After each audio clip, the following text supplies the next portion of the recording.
18 जुलाई 2023 को देश की 64 मेजर पॉलिटिकल पार्टीज ने 2 टीम्स चुन लिए थे। 26 ओपोजिशन पॉलिटिकल पार्टीज ने बेंगलुरु में एक साथ मिलकर कोलिशन बनाया, जिसका नाम दिया गया INDIA, जिसका केवल मकसद है 2024 के इलेक्शंस में पीएम मोदी को हराना।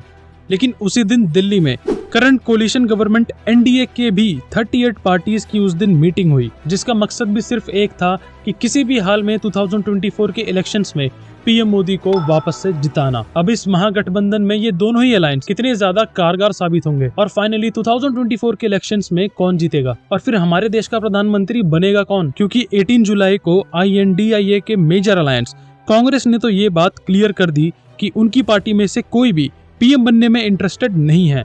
दोनों ही गठबंधन के सारे नेगेटिव और पॉजिटिव पॉइंट्स डिटेल में डिस्कस करेंगे और शायद से वीडियो थोड़ा लंबा हो जाए, लेकिन आप प्लीज अपना थोड़ा सा समय जरूर इस वीडियो को दीजिएगा। अब सबसे पहले शुरुआत करते हैं 3 मेन रीजन से, जिसके कारण 26 पॉलिटिकल पार्टीज ने एक साथ मिलकर मोदी जी के खिलाफ ये अलायंस बनाने की घोषणा की है। तो इसमें सबसे पहला रीजन है वोट शेयर। बहुत ही सिंपल लॉजिक और मैथ्स के साथ 2019 के जनरल इलेक्शंस में बीजेपी के 37% वोट्स थे और वहीं बीजेपी लेड NDA के 45% वोट शेयर थे। तो अब इस न्यू अलायंस का मानना है कि अगर वो सब साथ मिलकर बाकी वोट्स को जीत ले तो वो बीजेपी लेड गवर्नमेंट को आसानी से हरा देंगे। दूसरी चीज ये है कि 23 मार्च 2023 को राहुल गांधी के डिस्क्वालिफिकेशन को लेकर ये सभी पार्टीज बहुत नाराज हैं और इसीलिए ये सभी पार्टीज इस डिस्क्वालिफिकेशन को इनवैलिड बताते हुए इस डिसीजन के विरुद्ध में खड़े हैं। और तीसरा रीजन है दिल्ली सर्विस बिल। ये लॉ बेसिकली सीएम की पावर्स को छीनकर उन्हें सेंट्रल गवर्नमेंट द्वारा अपॉइंट किए गए ब्यूरोक्रेट्स को दे देता है। मतलब कि प्रेजेंटली दिल्ली में पार्टी इन पावर आम आदमी पार्टी से कुछ पावर्स को छीन के बीजेपी के पास चले जाएंगे। ओवरऑल देखा जाए तो ये नया अलायंस, इनका ये कहना है कि वो भारत के संविधान को बचाने के लिए एक साथ आए हैं। उनका मानना है कि मोदी गवर्नमेंट डेमोक्रेसी के लिए खतरा है और इसीलिए संविधान को बचाने के लिए और देश की सेक्युलर वैल्यूज को प्रिजर्व करने के लिए ये अलायंस फॉर्म किया गया है। अब इससे पहले हम आगे बढ़े, मैं कुछ पर्सनल ओपिनियंस शेयर करना चाहूंगा और अगर आप सहमत है तो जरूर अपने व्यूज कमेंट्स में रखिएगा और वीडियो को लाइक करिएगा। तो बात ऐसी है कि अटल जी की एक बड़ी फेमस स्पीच है जिसमें कि उन्होंने कहा था कि सरकारें आएंगी जाएंगी, पार्टियां बनेंगी बिगड़ेंगी, लेकिन ये देश रहना चाहिए। और उनकी इस बात के शायद ही कोई खिलाफ होगा। लेकिन जो काम अब अपोजिशन ने किया है, अपने अलायंस का नाम INDIA इंडिया रख के, इनका ये स्टेप अब देश को पॉलिटिक्स में घसीट रहा है और ये कोई भूल चूक गलती से नहीं हुआ है। ये एक सोची समझी साजिश है और इनके लीडर्स की स्पीचेस में भी ये बात बहुत क्लियरली दिखती है। अब ये चुनाव NDA वर्सेस इंडिया हो गया, इंडिया वर्सेस NDA हो गया और जब इंडिया का सामना किसी से होता है तो आप जानते हैं कि जीतता तो इंडिया ही। लड़ाई NDA और इंडिया के बीच में है, नरेंद्र मोदी जी और इंडिया के बीच में है, उनकी विचारधारा और इंडिया के बीच में है। आप जानते हो जब भी कोई हिंदुस्तान के सामने खड़ा होता है, इंडिया के सामने खड़ा होता है, तो जीत किसकी होती है, कहने की जरूरत भी नहीं है। NDA, can you challenge India? Bhajpa, can you challenge India? The other people, can you challenge India? अब अगर कल को ये नया अलायंस हारेगा तो न्यूज़पेपर के हेडलाइंस में बड़े डार्क अक्षर में ये लिखा जाएगा कि NDA बीट्स इंडिया, इंडिया पर NDA की भारी जीत और भी न जाने क्या क्या। और हम में से शायद ही कोई उन हेडलाइंस को पढ़कर खुश होगा। और इनके लीडर्स के स्पीचेस से भी ये बात क्लियर है कि 2024 के elections India versus other party या फिर इंडिया वर्सेस NDA होने वाला है। देश से पॉलिटिक्स है, पॉलिटिक्स से देश नहीं। बढ़ते हैं आगे इस नाम INDIA के पीछे की कहानी पर। और इतना अट्रैक्टिव और पेट्रियोटिक नाम दिया किसने है, इसकी लड़ाई तो इनके बीच शुरू भी हो चुकी है। अब बात करें कि ओपोजिशन ने यही नाम क्यों चुना है, तो इसकी शुरुआत होती है UPA से, क्योंकि ये एक तरह से UPA का ही दूसरा नाम है जो कि ज्यादा पेट्रियोटिक है। और UPA के बारे में तो आप सभी को पता ही होगा कि 2004 से 2014 तक उन्हीं की गवर्नमेंट थी। इनफैक्ट 2019 के जनरल इलेक्शंस में भी ये अलायंस साथ था। अब इस नाम को बदलकर ये खुद की रीब्रांडिंग करना चाहते हैं, क्योंकि UPA पर ना जाने कितने घोटाले, करप्शंस और स्कैम के आरोप लगे हुए हैं। और 2024 के लिए उनके पास कुछ अलग प्लान्स हैं, जिसकी शुरुआत 23 जून 2023 को पटना से हुई, जहां पर 15 पॉलिटिकल पार्टीज ने साथ मिलकर चुनाव लड़ने का फैसला किया। और इसकी दूसरी मीटिंग हुई 18 जुलाई 2023 को बेंगलुरु में, जब कोलिशन का फाइनल नाम INDIA डिसाइड किया गया। इनफैक्ट इसी मीट में उन्होंने अपने कोलिशन के 3 रेजोल्यूशंस भी प्रेजेंट किए, जिसमें कि पहला रेजोल्यूशन है कास्ट सेंसस। बात ऐसी है कि अब तक जितनी भी बार नेशनल सेंसस हुए हैं उसमें केवल SC और ST कम्युनिटीज के ही नंबर्स रिलीज किए जाते हैं। तो ओपोजिशन की ये डिमांड है कि ओबीसी समेत बाकी कास्ट के भी नंबर्स उनमें स्पेसिफाई हों, ताकि पॉलिसीज बनाने में और सही गवर्नेंस में हेल्प हो और क्लैरिटी आए। दूसरा रेजोल्यूशन है नॉन बीजेपी स्टेट्स में गवर्नर और लेफ्टिनेंट गवर्नर के पावर के मिसयूज को रोकना। देखो, हमारे कॉन्स्टिट्यूशन के अकॉर्डिंग स्टेट गवर्नर्स को काउंसिल ऑफ मिनिस्टर्स के एडवाइस पर काम करना चाहिए, लेकिन ओपोजिशन का ये आरोप है कि नॉन बीजेपी स्टेट में गवर्नर्स का रोल काफी नॉन कॉन्स्टिट्यूशनल है। एग्जाम्पल के तौर पर तमिलनाडु के गवर्नर एन रवि ने स्टेट असेंबली से पास 13 बिल्स को अभी तक अप्रूवल नहीं दिया है और इसमें कई बिल्स तो 3 साल से पेंडिंग है। और कुछ ऐसे ही आरोप केरला के गवर्नर पर भी लगे हुए हैं।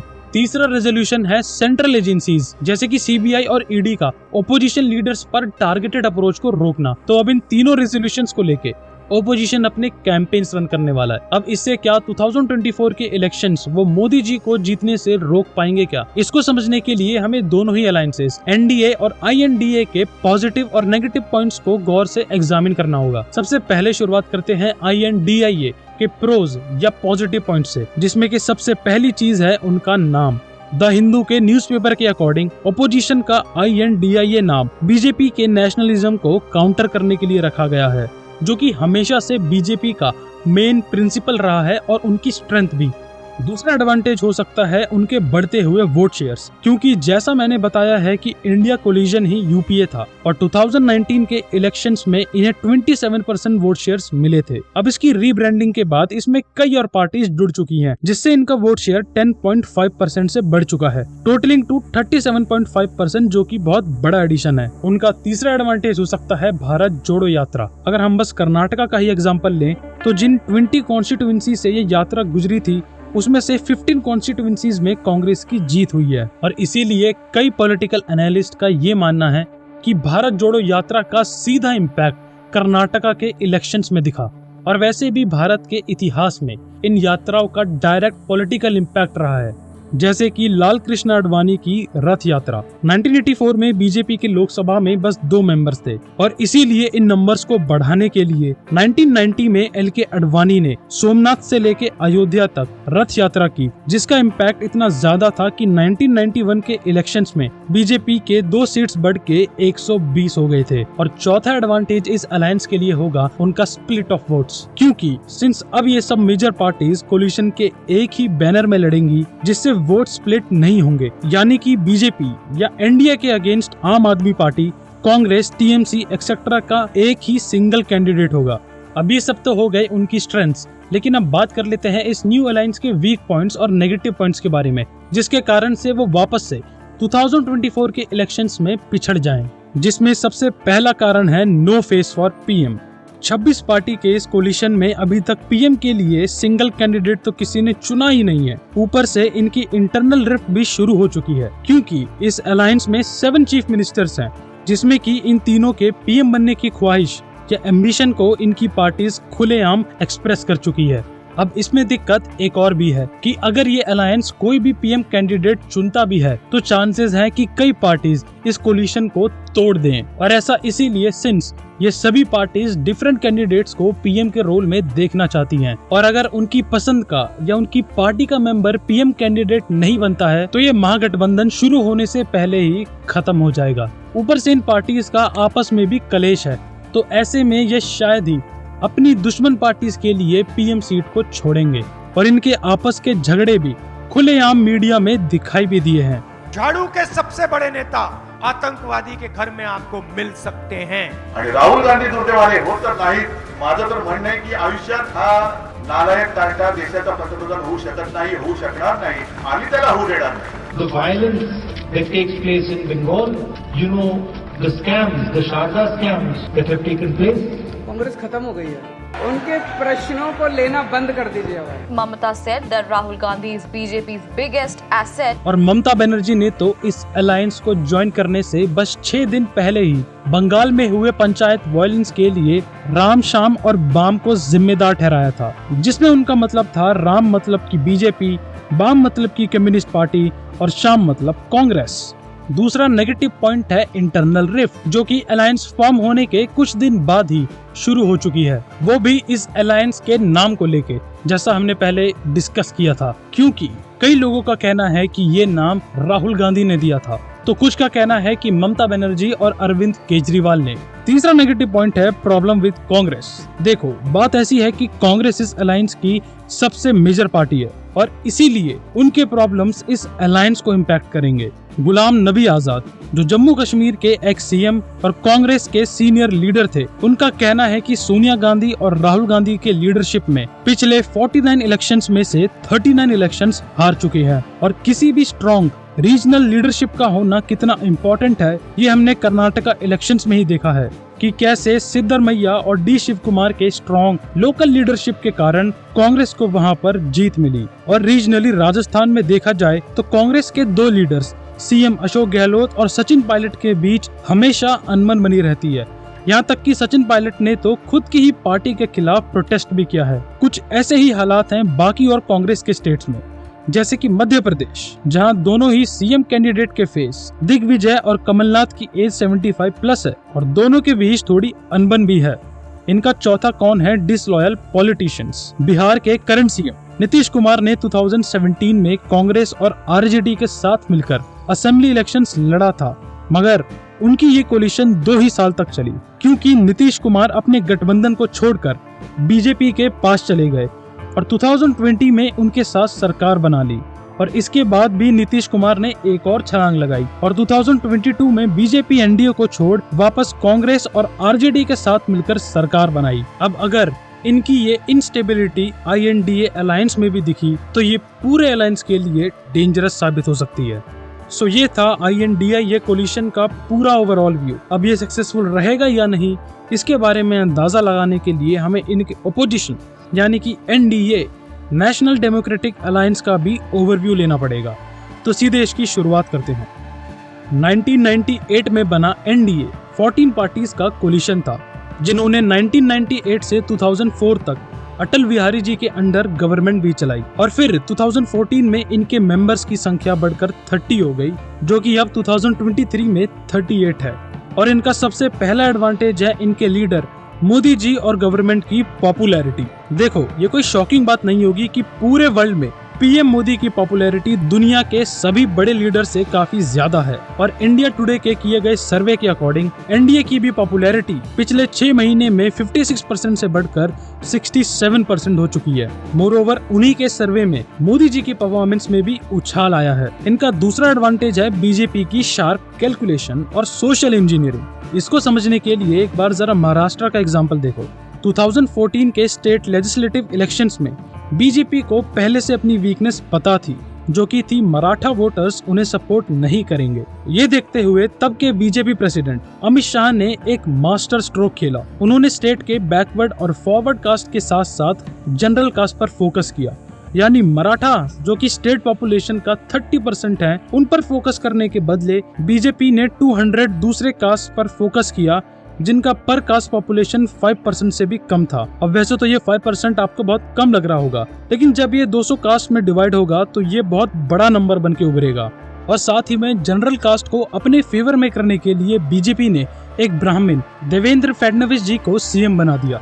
और कुछ ऐसे ही मास्टर स्ट्रोक खेला था हरियाणा में, जब उन्हें ये पता था कि वहाँ के जाट बीजेपी को वोट नहीं देंगे, इसीलिए उन्होंने non Jat which means upper caste and OBC को टारगेट किया और एक नॉन जाट मनोहर लाल खट्टर को वहां का सीएम बना दिया। लेकिन बीजेपी पूरी तरह से जाट्स को इग्नोर भी नहीं कर सकती थी और इसीलिए उन्होंने प्रोमिनेंट जाट लीडर चौधरी बीरेंद्र सिंह को कैबिनेट में सीट दे दी। इससे जितने भी कास्ट के लोग थे वो अपने अपने कास्ट के लीडर्स को प्रोमिनेंट पोजीशंस पर देखकर सेटिस्फाइड हो गए।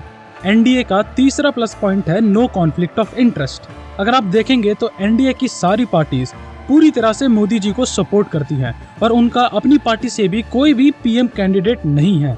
और यही कॉपरेशन जनरल इलेक्शन के साथ साथ स्टेट इलेक्शंस में भी दिखाई देता है। अब इतने मेजर पॉजिटिव पॉइंट्स होने के बाद भी एनडीए में भी वीकनेसेस हैं, जो कि उन्हें शायद से आगे के इलेक्शंस में हराने के लिए काफी हो, जिसमें कि सबसे पहली है मोदी जी पर निर्भरता। देखा जाए तो एनडीए अलायंस में एक ही मेजर पार्टी है, बीजेपी, जिसकी तस्वीर है मोदी जी, और इसीलिए ये जाहिर सी बात है कि पूरा एनडीए मोदी जी के ऊपर पूरी तरह से डिपेंडेंट है, और वो भी इतना ज्यादा कि स्टेट असेंबली इलेक्शन भी उन्हीं के नाम पर लड़े जा रहे हैं, जिसके कारण से कई स्टेट्स में उनका नुकसान भी हुआ है।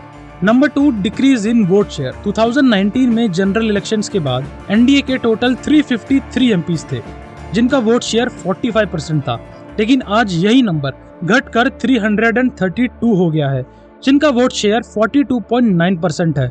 और इसमें सबसे बड़ा रीजन है दो मेजर पार्टीज, शिवसेना और नीतीश कुमार की जनता दल यूनाइटेड का इस अलायंस से स्प्लिट होना। एनडीए का तीसरा कौन है? बेवफा साथी जो पार्टीज चेंज करते हैं, जैसे ओम प्रकाश राजभर का एनडीए के साथ relation. Om Prakash 2070 assembly elections में बीजेपी के साथ थे, लेकिन 2022 के यूपी असेंबली इलेक्शंस में बीजेपी का साथ छोड़कर अखिलेश यादव की समाजवादी पार्टी के साथ जुड़ गए। और उन्होंने अपने रीजन देते हुए ये भी कहा कि जब तक वो बीजेपी को उत्तर प्रदेश से बाहर नहीं निकाल देते, तब तक वो चैन की सांस नहीं लेंगे। लेकिन अब वापस से उन्हीं ओम प्रकाश जी ने 16 जुलाई को वापस से एनडीए ज्वाइन करने का फैसला लिया है। और इससे ये चीज भी क्लियर हो जाती है कि एनडीए में और भी कई और पार्टीज और ऐसे मेंबर्स होंगे जो लटकती तलवार की तरह झूलते रहेंगे, और इससे पूरे अलायंस पर नेगेटिव इम्पैक्ट पड़ेगा। और एनडीए का लास्ट नेगेटिव पॉइंट है उसके करप्ट लीडर्स। ऐसा कई बार हुआ है कि बीजेपी ने कई लीडर्स पर करप्शन के आरोप लगाए हैं, लेकिन बाद में खुद ही उन्हें अपनी पार्टी में प्रोमिनेंट पोजीशंस भी दे दी। तो ये है पूरा खेल जो कि दोनों ही अलायंस के साइड से रचा जा रहा है। लेकिन अब सवाल ये उठता है कि क्या INDIA अलायंस एनडीए के खिलाफ काम करेगी? तो अगर हम इसे एक पाई चार्ट के थ्रू समझें तो एनडीटीवी के अकॉर्डिंग टोटल 543 सीट्स हैं, जिसमें से 190 सीट्स ऐसी हैं जहां पर बीजेपी और कांग्रेस की सीधे फाइट होगी। मतलब कि भारत के इन सभी स्टेट्स में ये पार्टीज अपने एलीज या साथी पार्टीज पर निर्भर नहीं रह सकती। उसी तरह से 185 सीट्स ऐसी होंगी जहां पर बीजेपी की फाइट INDIA एलीज और रीजनल पार्टी से होगी, जैसे कि यूपी, वेस्ट बंगाल, बिहार और महाराष्ट्र में। और 71 सीट्स ऐसी होंगी जहां पर कांग्रेस की लड़ाई एनडीए अलायंस की रीजनल पार्टी से होगी। और फाइनली 97 सीट्स ऐसी होंगी जहां पर ये दोनों ही अलायंस एनडीए और INDA आपस में लड़ेंगे। तो फ्रेंड्स, ये था इस पूरी सिचुएशन का एक ओवरऑल कंप्लीट व्यू। उम्मीद करता हूँ कि आपको सारी चीजें अब क्लियर हो चुकी होंगी। अच्छा लगा तो जरूर चैनल को सब्सक्राइब करना और ये वीडियो दूसरों के साथ भी शेयर करना, लाइक ठोक देना। टिल देन, जय हिंद।